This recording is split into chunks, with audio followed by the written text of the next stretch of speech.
Lieutenant Commander Riley Martinez sat in the quiet monitoring station deep inside Europa Base, watching the endless stream of data from deep space sensors. The ice moon of Jupiter spun slowly outside the reinforced windows, its frozen surface, hiding the vast ocean beneath. For 3 years, Riley had listened to the silence of space, hoping to catch something, anything, that might prove humanity was not alone in the universe. The coffee had gone cold hours ago, but Riley barely noticed. The night shift was always the longest, especially when the only sounds came from the humming computers and the distant groaning of the ice above. Earth felt impossibly far away, just a blue dot lost among the stars. Riley adjusted the headphones and continued the routine scan of radio frequencies, the same frequencies that had yielded nothing but cosmic static for decades. Then it happened. Signal cut through the white noise like a knife through silk. Riley's hands flew to the controls, heart hammering against ribs. The signal was weak, distorted by distance and interference, but it was definitely artificial. More importantly, it was not human. Riley's fingers shook as the recording equipment activated. The voice that emerged from the speakers was unlike anything ever heard before. It spoke in clicks and hisses, with strange pauses that suggested a completely alien way of thinking. But somehow, impossibly, the words were understandable. The universal translator, a piece of experimental technology that had never been tested on real alien languages, was working. "This is Dr. Kethver of the Villani Republic Research Station. We are under attack by the hegemony of destruction. Our defenses have failed. They are coming for your world next. Earth is marked for conquest. They believe you are weak, but they are wrong about everything. You must prepare. They do not understand what a Deathworld creates." Riley's blood turned to ice water. The transmission continued, growing weaker with each word. Dr. Kethver's voice carried a desperate urgency that needed no translation. "The hegemony has destroyed 17 civilizations. They offer only 2 choices to every species they encounter: submit to slavery or face complete extinction. They have chosen extinction for Earth because they believe humans will not fight hard enough to be useful slaves.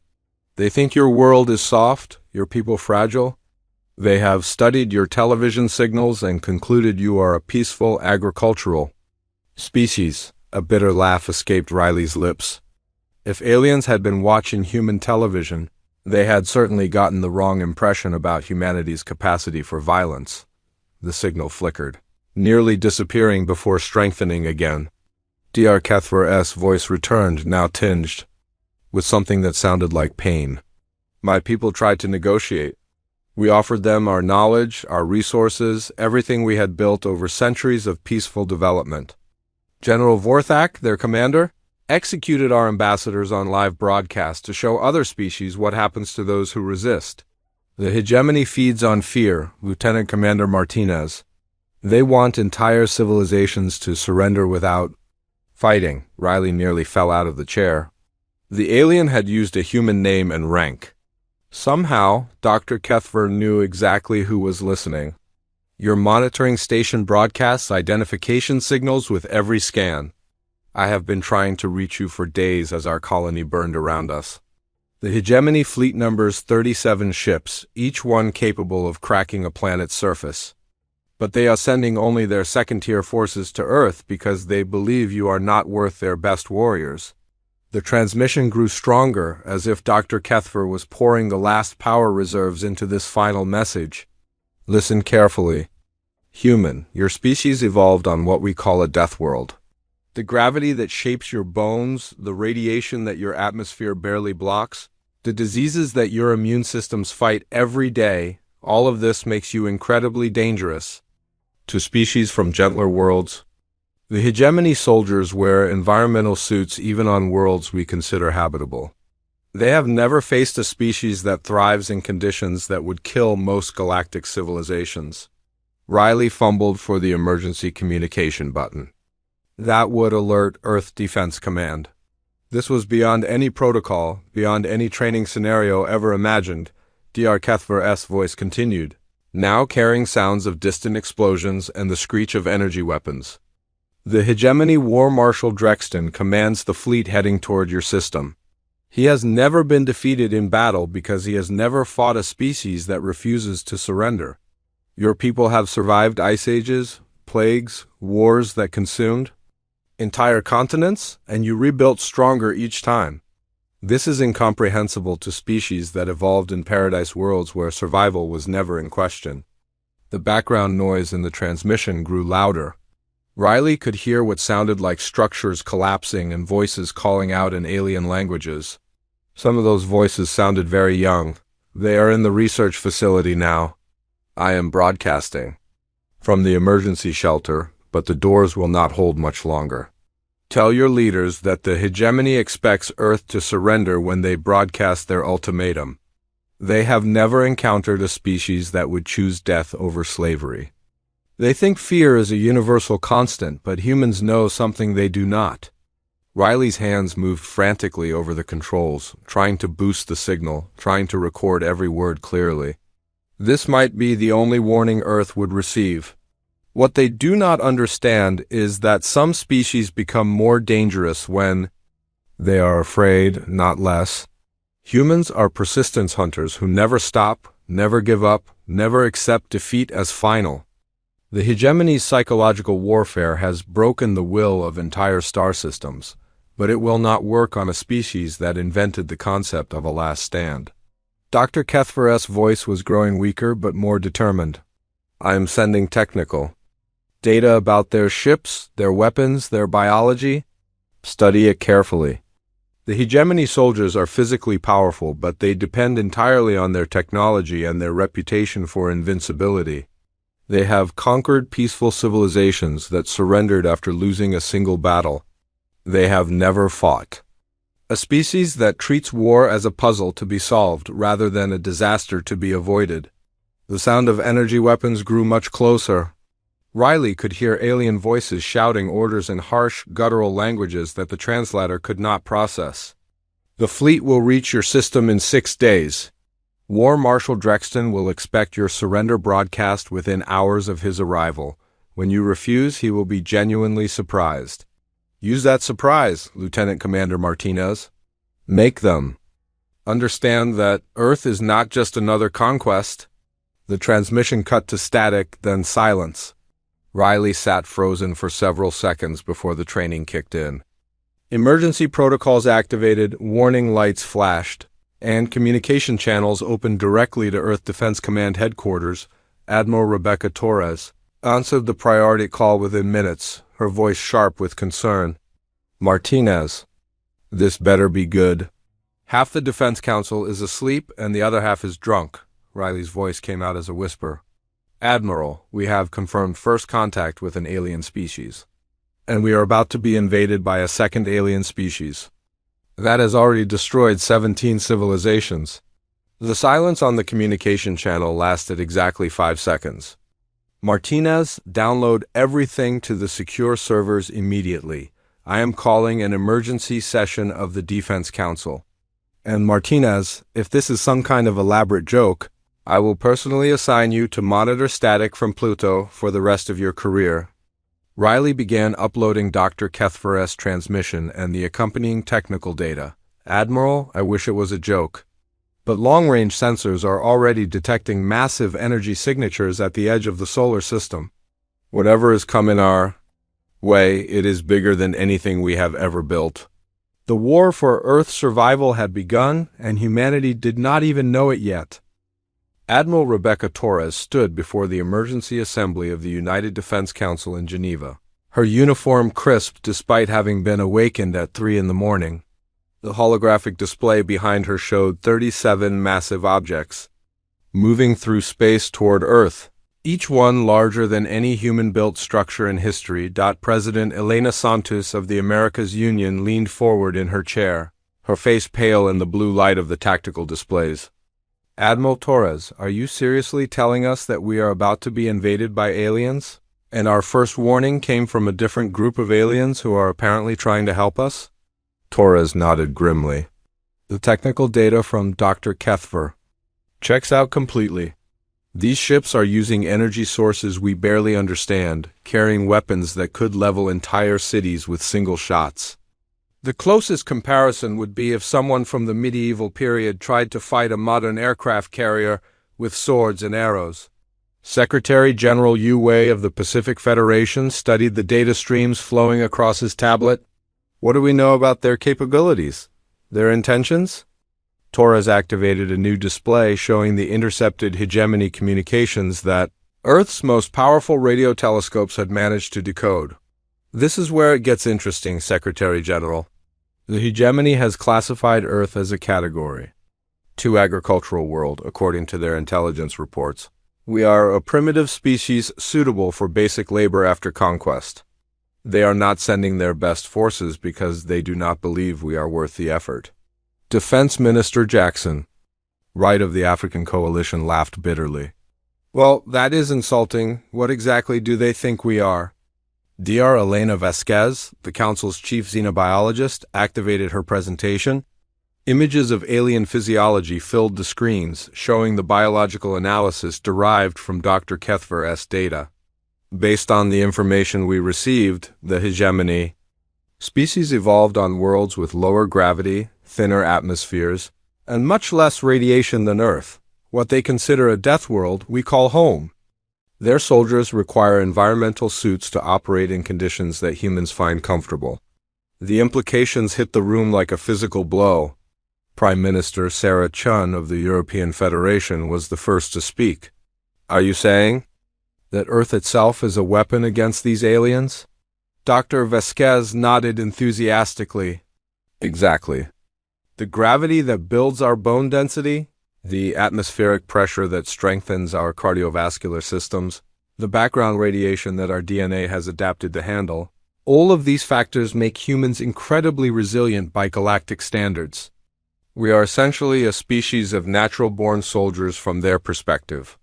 Captain Marcus Reed, commander of the experimental stealth frigate Prometheus, had been studying the tactical data. His weathered face showed the kind of grim satisfaction that came from years of planning for impossible scenarios. Admiral, what are our actual chances in a straight fight? Torres brought up the military assessment. Against their technology and numbers? 0. But Dr. Kethver was right about one thing.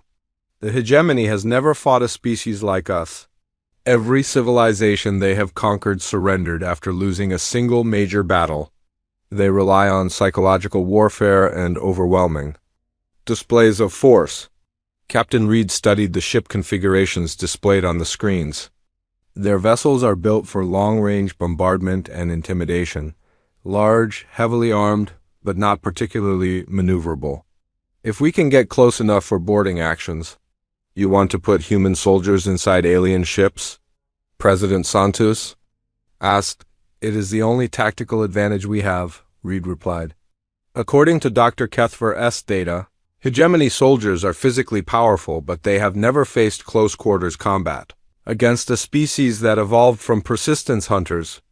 We are the only species in the galaxy that considers hand-to-hand combat a viable military strategy. Dr. Vasquez pulled up biological comparison charts. The average hegemony soldier is stronger than a human, but only in their ideal environmental conditions. In Earth normal gravity and atmosphere, their strength advantage disappears completely. Their reflexes are slower, their endurance is limited, and their psychology is not prepared for the kind of sustained combat that humans consider routine. Defense Minister Wright was already thinking tactically. What about their War Marshal Drexton? What do we know about him? Torres activated a new file containing intercepted communications and intelligence analysis. Drexton has commanded successful invasions of 14 worlds. His tactics are always the same. Arrive with overwhelming force, broadcast surrender. Demands destroy one major population center as a demonstration, then accept the inevitable capitulation. He has never needed to adapt his strategy because it has never failed. The room fell silent as the implications sank in. Captain Reed was the first to speak. He is going to be very surprised when we tell him to go to hell. That brings us to our biggest problem, Torres continued. The hegemony fleet will arrive in 4 days. War Marshal Drexton will expect our surrender broadcast within hours of his arrival. When we refuse, he will attempt to destroy Earth's major cities to break our will to resist. President Santos looked around the table at the faces of Earth's leaders. So what do? We cannot evacuate 8 billion people. Captain Reed stood up, his voice carrying the confidence of a man who had spent his entire career preparing for impossible odds. We do what humans have always done when faced with extinction. We fight back with everything we have, and we make the enemy pay for every inch of ground they take. The hegemony expects us to break after the first major attack.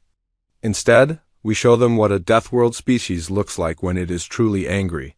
Dr. Vasquez added her analysis. The technical data from Dr. Kethver includes detailed information about hegemony ship systems and weapon capabilities. Their energy weapons are designed to work in the vacuum of space or the thin atmospheres of garden worlds. Earth's magnetic field and dense atmosphere will significantly reduce their effectiveness. Torres nodded approvingly.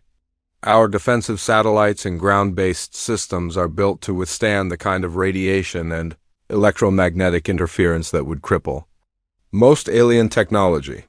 We might actually be able to absorb their first strike and still have functional defenses. Secretary General Yu Wei was studying casualty projections on his tablet. Even if we can resist their initial attack, how do we actually win? 37. Ships against our entire fleet means we are outnumbered at least 10-1, Captain Reed smiled grimly. We use the fact that they have never fought a species crazy enough to ram starships into their formations, board their vessels in the middle of space combat, and keep fighting even when the battle appears hopeless. Humans have been using desperate tactics successfully for thousands of years. The discussion continued for hours, but the conclusion was inevitable. Earth would fight, not because victory was likely, but because surrender was unthinkable. As the session ended, Admiral Torres received an urgent message from long-range sensors. The hegemony fleet had accelerated and would arrive in 3 days. Not 4. War Marshal Drexton was apparently eager to add Earth to his list of conquered worlds. In the depths of space. Aboard the hegemony flagship Eternal Dominion, Drexton studied the intelligence reports about Earth with casual interest. The planet appeared to be inhabited by a species of bipedal mammals who had barely achieved interplanetary travel.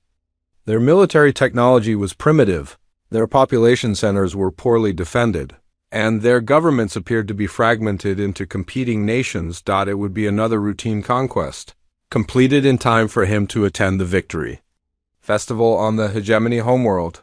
Drexton had no idea that he was about to encounter the first species in galactic history that would treat his ultimatum as a declaration of war rather than an opportunity to surrender gracefully. Captain Marcus Reed floated in the cramped command center of the stealth frigate Prometheus, watching the hegemony fleet spread across his tactical displays like a plague of metal locusts. The alien ships were even more massive than the intelligence REPORTS had suggested, each one bristling with weapon systems that could reduce Earth cities to radioactive craters.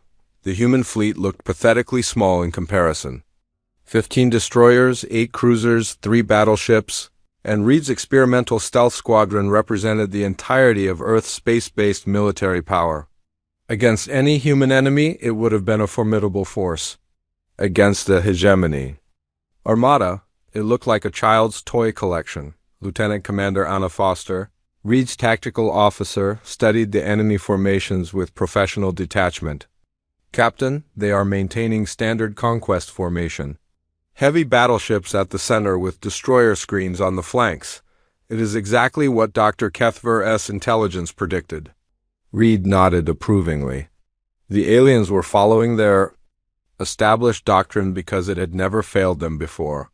That predictability was the only advantage humanity possessed.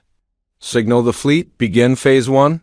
The human ships scattered in all directions, their stealth systems activated and their heat signatures masked by the background radiation of the asteroid belt. To hegemony sensors, the entire human fleet had simply vanished aboard the flagship Eternal Dominion. War Marshal Drexton studied the tactical displays with mild irritation. The primitive human vessels had disappeared from his screens, but that was hardly concerning. Their stealth technology was probably marginally better than expected, but it would not save them from orbital bombardment.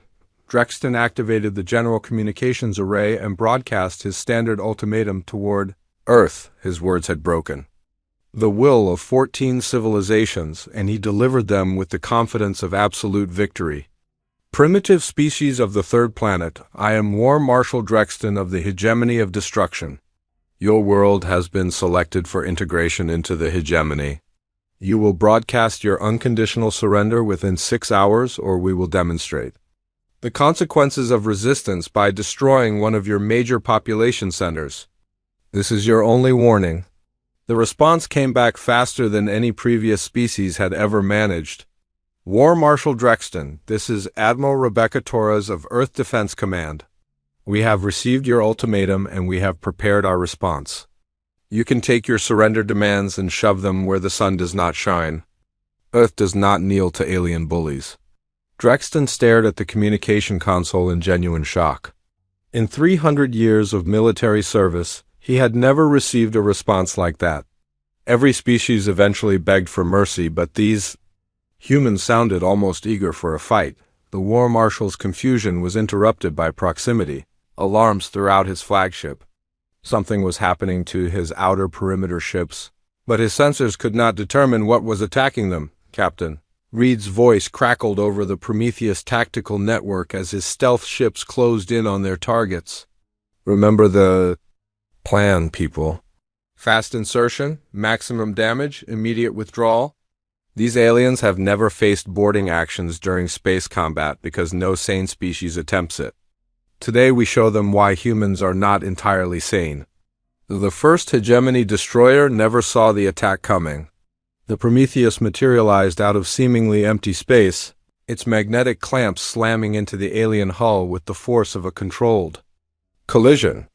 Cutting torches activated immediately, burning through the destroyer's armor while the ship's defensive systems tried frantically to target an enemy that was already inside their minimum engagement range.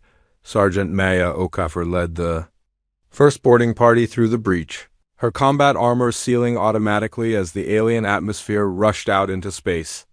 The hegemony soldiers waiting inside the ship were clearly prepared for boarding actions, but they had never faced anything like human marines. The first alien Okafor encountered stood nearly 8 feet tall, its chitinous exoskeleton gleaming under the ship's lighting.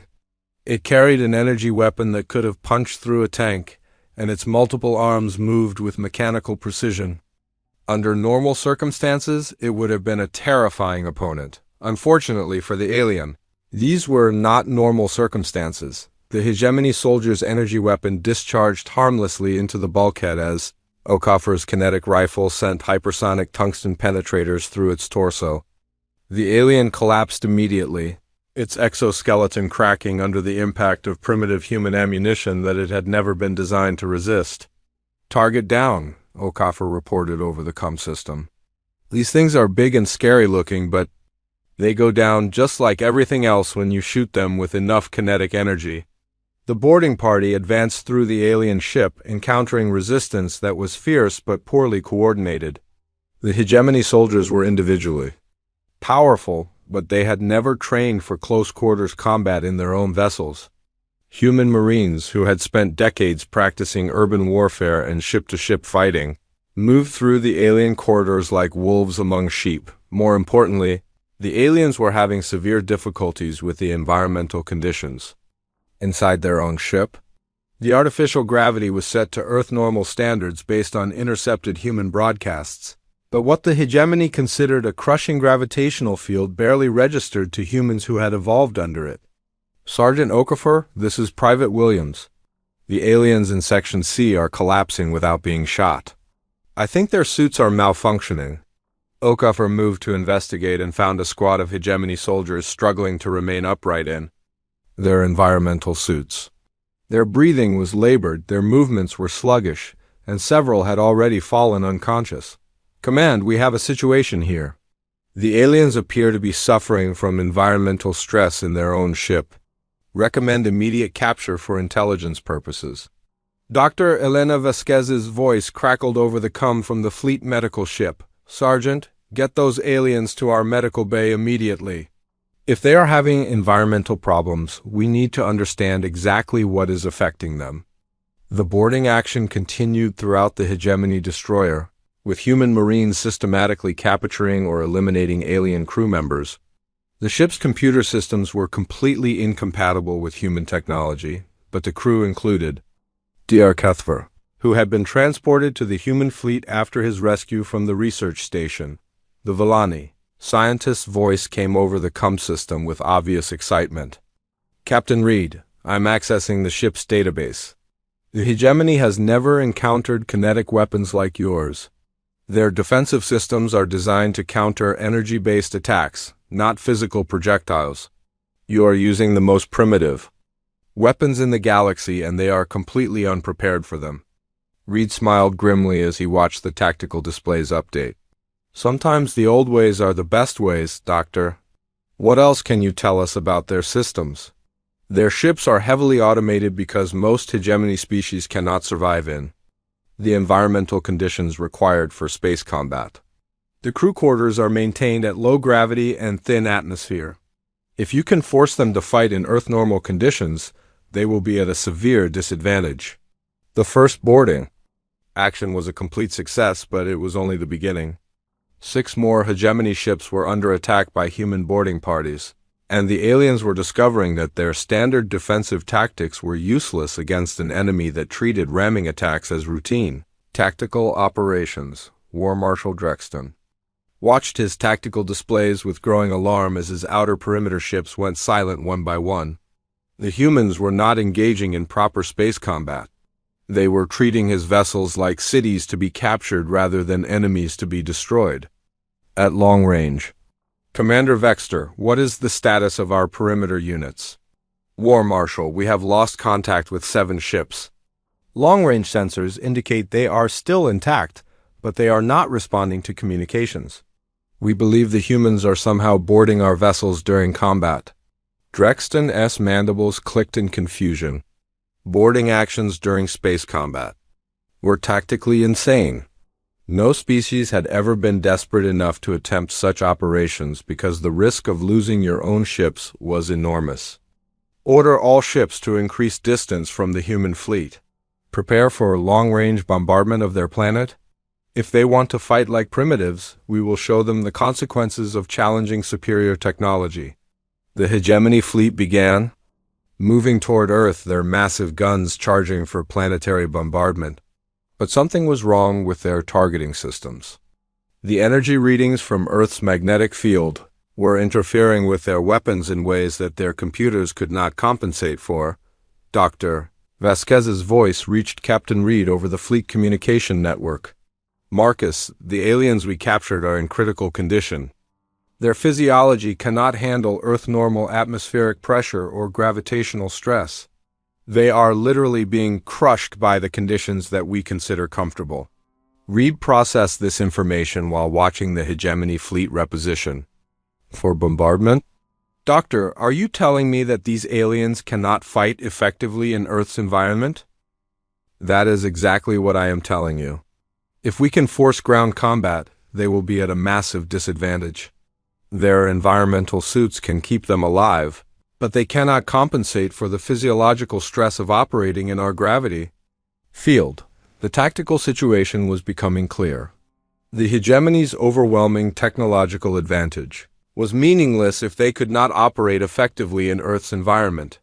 Humanity's homeworld was not just their sanctuary, it was their greatest weapon. War Marshal Drexton was about to learn why the galaxy called such worlds Deathworlds, and why Deathworld species were considered the most dangerous life forms in the universe. Dr. Elena Vasquez watched the captured Hegemony soldiers through the medical bay's observation window, her scientific mind racing with possibilities. The aliens were impressive specimens. Their chitinous exoskeletons designed for strength and durability, their multiple limbs coordinated with mechanical precision. Under ideal conditions, they would have been formidable opponents. Unfortunately, For the hegemony, ideal conditions did not exist on Earth. Admiral Torres, you need to see this immediately. Vasquez said into her communicator. Torres arrived within minutes, studying the aliens with the tactical eye of a career military officer. What am I looking at, Doctor? Vasquez pulled up the medical scans on her tablet. The hegemony soldiers are suffering from severe physiological stress caused by Earth's environmental conditions. Their bone structure cannot handle our gravitational field for extended periods. Their respiratory systems are designed for thin atmospheres with low oxygen content. Most importantly, their nervous systems are hypersensitive to the electromagnetic radiation that our magnetic field generates. Torres studied the data with growing excitement. Are you telling me that Earth itself is poisonous to these aliens? Not poisonous exactly, but completely hostile to their biology. They evolved on worlds with gravity fields 60% weaker than Earth's, atmospheres with half our atmospheric pressure, and magnetic fields so weak that they barely deflect cosmic radiation. To them, Earth is literally a death world where every breath is a struggle and every step requires tremendous effort. The implications were staggering.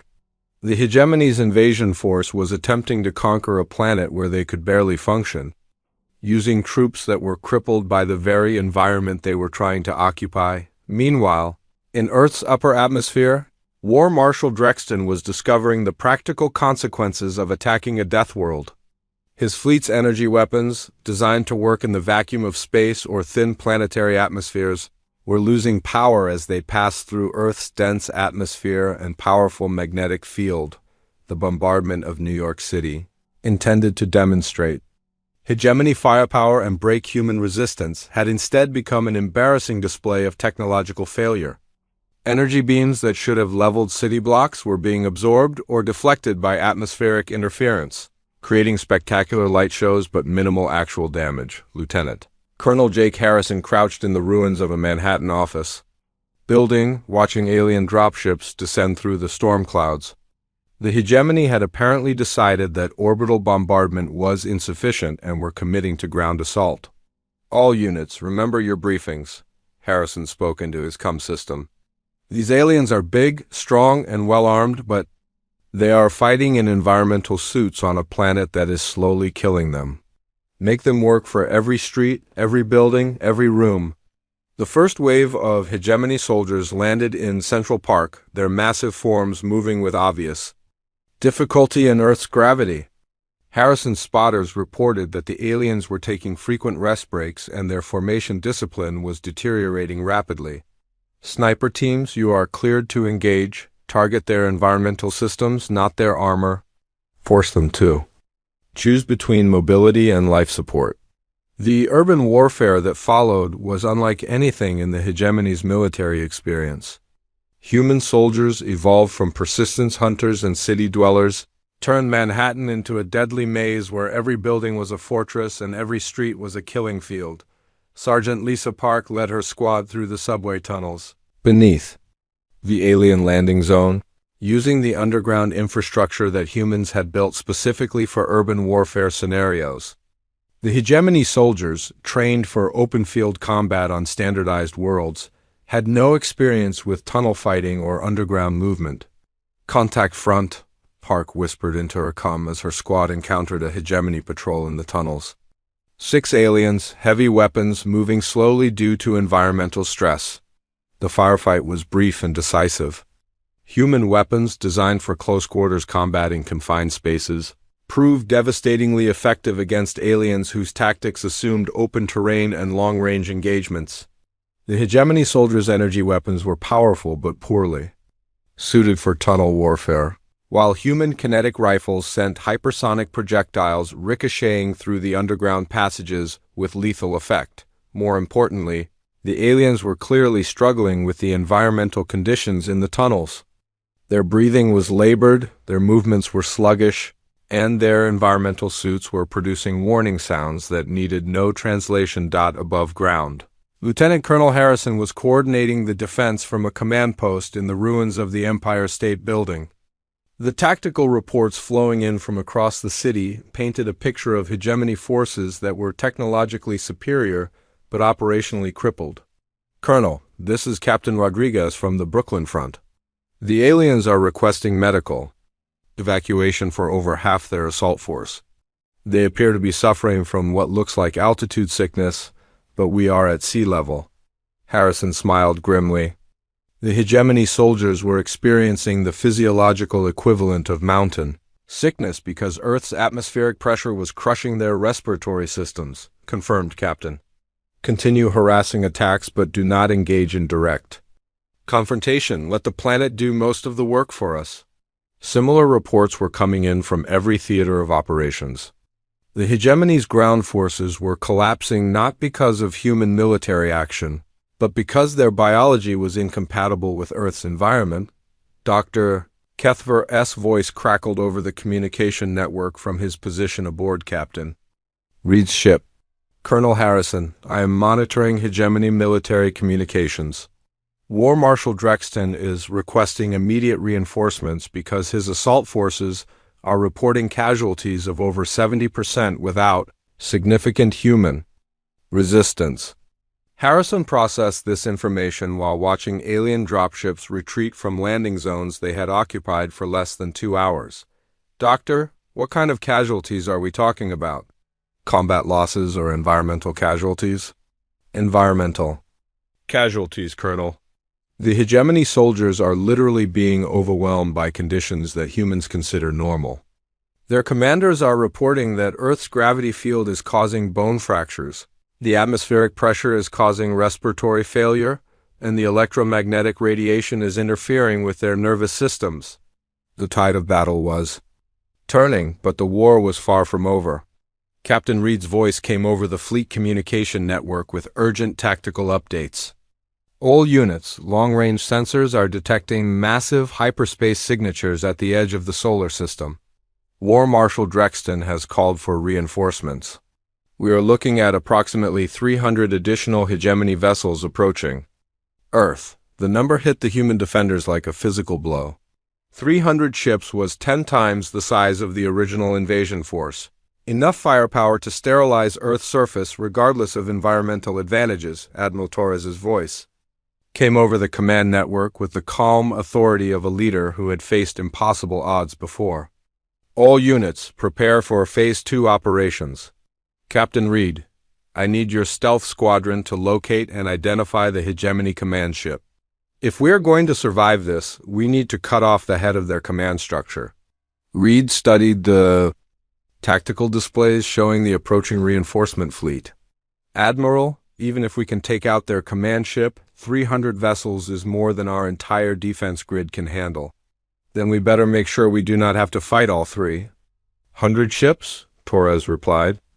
Dr. Kethver, do you have any information about hegemony command protocols? The Villani scientist's response carried a note of hope. Admiral, the hegemony military operates on strict hierarchical command structures.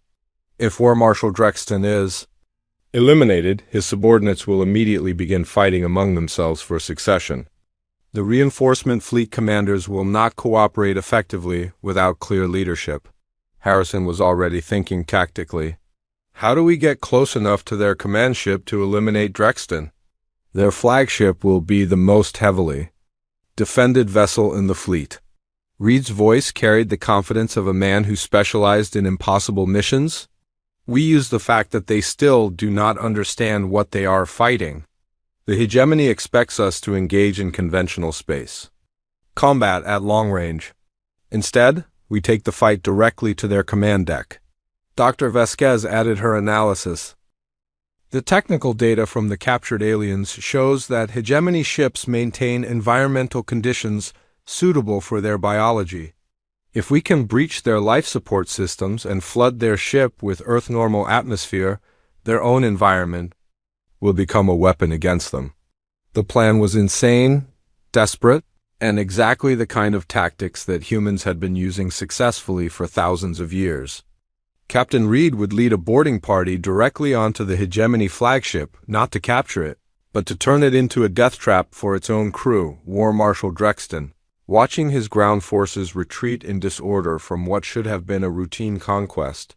had no idea that the humans were already planning to bring the fight directly to him. The galaxy's most successful military commander was about to face the first species in his career that treated desperate odds as an invitation to get creative. *******, Captain. Marcus Reed floated in the cargo bay of the Prometheus, checking his combat suit's environmental seals one final time. Around him, 24 of Earth's most experienced Special Forces operators prepared for what would either be the most successful boarding action in human history or the most spectacular suicide mission ever attempted. The hegemony reinforcement fleet had arrived 6 hours ago, bringing War Marshal Drexton's total force to over 300 massive warships. The aliens had positioned their flagship, the Eternal Dominion, at the center of their formation, surrounded by protective screens that should have made it impossible to approach undetected. Unfortunately for Drexton, humans had been doing impossible things for their entire evolutionary history. "Final equipment check," Reed announced over the squad communication network. "Remember, we are not trying to capture their ship. We are trying to turn it into a tomb for everyone aboard." "Dr. Kethver, are you certain about their environmental systems?" The Villani scientist's voice carried over the com from his position in the Prometheus's navigation center. "Captain Reed, I have studied hegemony ship designs for decades.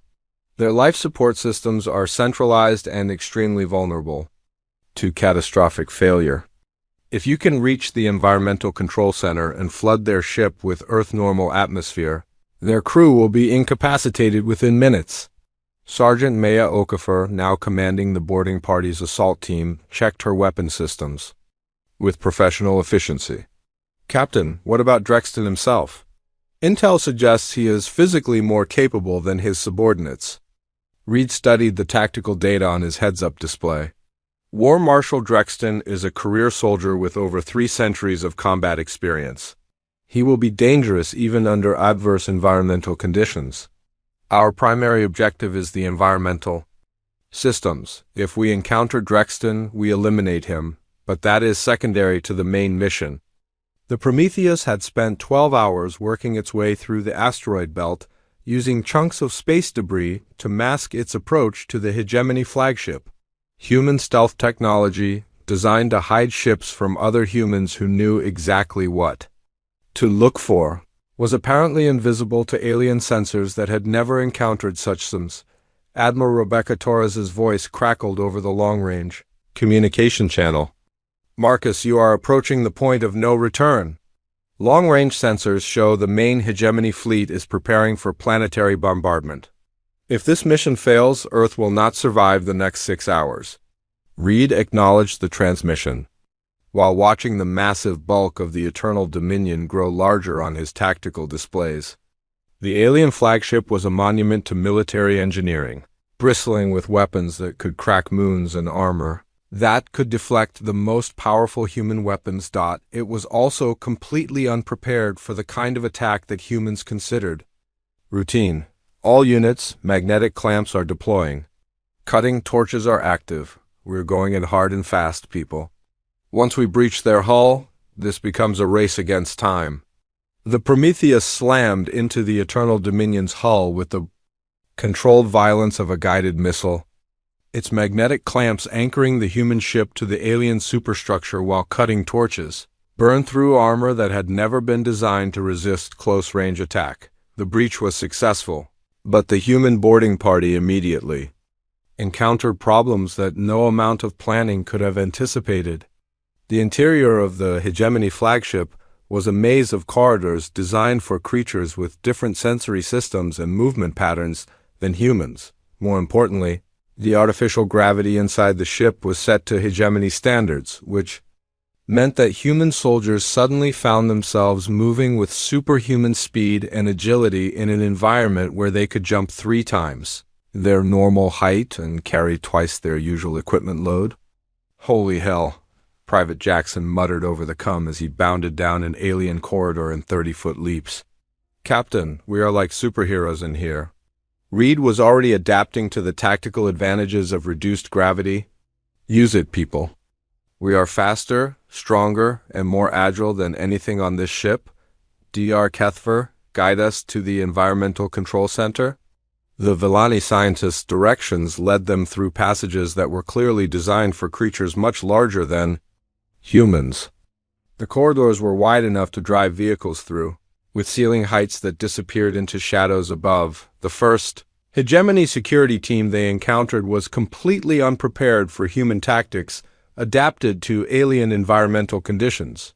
Reed's assault team moved through the engagement zone like ghosts, using the reduced gravity to bounce off walls and ceilings in ways that the aliens' targeting systems could not track. Sergeant Okoffer's voice came over the comm with obvious satisfaction.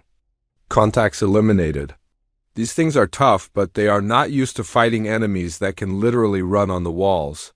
The boarding party continued deeper into the ship, encountering increasingly desperate resistance as hegemony security forces realized that their vessel was under attack by creatures that seemed to defy the basic laws of physics. Dr. Kethfer's guidance led them through service passages and maintenance tunnels that were too small for hegemony soldiers but perfectly sized for humans in combat armor. Captain Reed, you are approaching the Environmental Control Center. Be advised that this section will be heavily defended. Reed studied the tactical layout on his heads-up display. Okoffer, take your team and secure the entrance. Thompson, set up overwatch positions. Everyone else, prepare for breach and clear operations. The Environmental Control Center was protected by the most sophisticated security systems on the ship, but those systems were designed to prevent sabotage by hegemony, species with known capabilities. They had never been tested against humans who could move in 3 dimensions and use kinetic weapons that bypassed energy shields. The firefight for the control center was brief but intense. Hegemony defenders, hampered by their own ships reduced gravity and confused by human tactics, fell back in disorder as Reed's team systematically eliminated their defensive positions. Control center secured, Reed reported. Dr. Kethfer, talk me through the atmospheric modification procedures. The Villani scientists' instructions were precise and detailed. The hegemony environmental systems were designed for maximum efficiency, which meant that they could be rapidly reconfigured to produce any atmospheric mixture required by their diverse species, including the oxygen-nitrogen mixture that humans considered normal but which was toxic to most. Hegemony biology. Atmospheric conversion initiated, Reed announced. Dr. Kethfer, how long before this takes effect? Captain, their respiratory systems will begin failing within 5 minutes. Complete incapacitation should occur within 10 minutes for most hegemony species. Reed was already thinking about the next phase of the operation. All teams prepare for extraction. We have accomplished the primary mission, but we need to get off this ship before... His words were interrupted by proximity alarms throughout the alien vessel. Something was approaching the Environmental Control Center, something that was moving much faster than the hegemony soldiers they had encountered so far. War Marshal Drexton appeared in the doorway like a vision from humanity's worst nightmares. Standing over 9 feet tall, his exoskeleton was a masterwork of biological engineering and technological enhancement. His multiple arms carried weapons that could have destroyed small buildings, and his movements showed the fluid coordination of a predator that had never encountered defeat. So, Drexton said in perfect English, his voice carrying the authority of 3 centuries of military command. These are the Deathworld creatures that have been causing such difficulties for my forces. Reed raised his weapon, knowing that conventional tactics would be useless against an opponent of Drexton's capabilities. War Marshal, your invasion is over. Your ships are being systematically destroyed, your ground forces have retreated in disorder, and your flagship is now filled with an atmosphere that will kill your crew within minutes. Drexton's mandibles clicked in what might have been amusement. Captain Reed, you have accomplished more than any species in galactic history. But you have made one critical error in your planning. Reed kept his weapon trained on the alien commander, while his mind raced through possible tactical options. What error is that, War Marshal? You assume that all hegemony species share the same environmental weaknesses. I'm not like my subordinates, Captain. I'm adapted for Deathworld operations. The battle that followed was unlike anything in Reed's military experience. Drexton moved with impossible speed, his enhanced biology allowing him to function effectively even in Earth-normal atmosphere. His weapons sent energy blasts that turned sections of the control room into molten metal, while his natural armor deflected human kinetic rounds like raindrops. But Drexton had never fought a human who was operating in reduced gravity with enhanced mobility. Reed used the alien ship's environment against its commander, bouncing off walls and ceilings to avoid energy blasts while coordinating attacks with his surviving team members. The turning point came when Sergeant Okafor realized that Drexton's enhanced capabilities came at a cost. The War Marshal's biological systems were working at maximum capacity to compensate for the hostile atmosphere, leaving him vulnerable to sustained attack. Captain, his armor is designed to deflect individual shots, but it cannot handle sustained kinetic bombardment. Okafor shouted over the sound of weapons fire. Reed understood immediately. Human tactics had always relied on persistence and coordinated attacks rather than individual heroics. All units, concentrated fire on the target's center mass. Do not let up, do not give him time to recover. The combined firepower of the human boarding party finally overwhelmed Drexton's defenses. The War Marshal fell to his knees, his enhanced biology finally succumbing to the combination of hostile atmosphere and sustained combat damage. Impossible, Drexton whispered. The hegemony has conquered 17 civilizations. We are the apex predators of the galaxy. Reed stood over the fallen alien commander, his weapons still trained on the massive form. War Marshal, you made the same mistake that every bully makes eventually. You assumed that your victims would always be weaker than you. But humans are not like other species. We do not surrender, we do not break, and we do not forget. Dr. Kethver's voice came over the communication network with urgent information. Captain Reed, I am monitoring Hegemony Fleet communications. With Drexton's command codes, I can access their central communication network. The subordinate. Commanders are already fighting among themselves for succession, exactly as predicted. Reed was already moving toward the ship's communication center. Doctor, can you broadcast a message to the entire Hegemony Fleet using their own systems? Yes, Captain, but what message do you want to send? Reed thought about Dr. Kethver's original warning, about the 17 civilizations that the hegemony had destroyed, about the species that had been enslaved by aliens who believed that fear was a universal constant. Broadcast everything. Doctor. Technical specifications for hegemony ships, tactical analyses of their weaknesses, biological data about their environmental limitations. Send it to every enslaved species in the galaxy. The transmission that followed would become known as the Liberation Broadcast. Using the hegemony's own communication network, the human boarding party sent detailed information about alien vulnerabilities to every corner of the galaxy, along with tactical data showing how to exploit those weaknesses.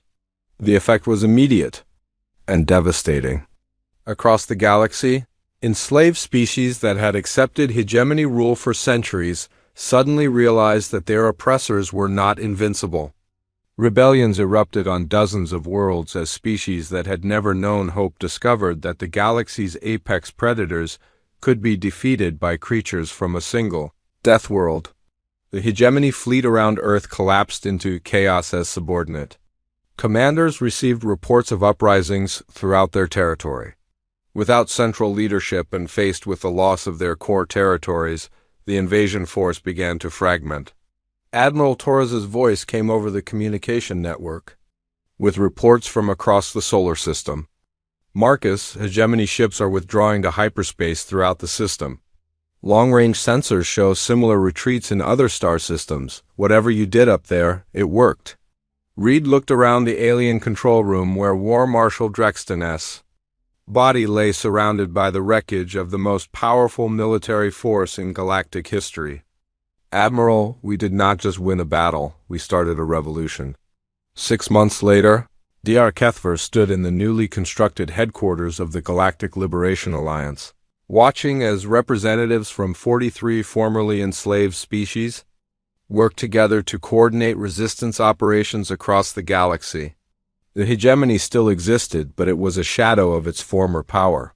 Faced with simultaneous rebellions on hundreds of worlds and the loss of their psychological advantage, the galaxy's former oppressors had been forced to retreat to their core systems and adopt defensive strategies. Earth had become the military headquarters of the largest liberation movement in galactic history, not because humans were the strongest species, but because they were the only species that had refused to accept defeat as inevitable. The Deathworld, that had nearly killed the hegemony invasion force, was now training ground where former slaves learned to fight, like the persistence hunters who had turned impossible odds into total victory.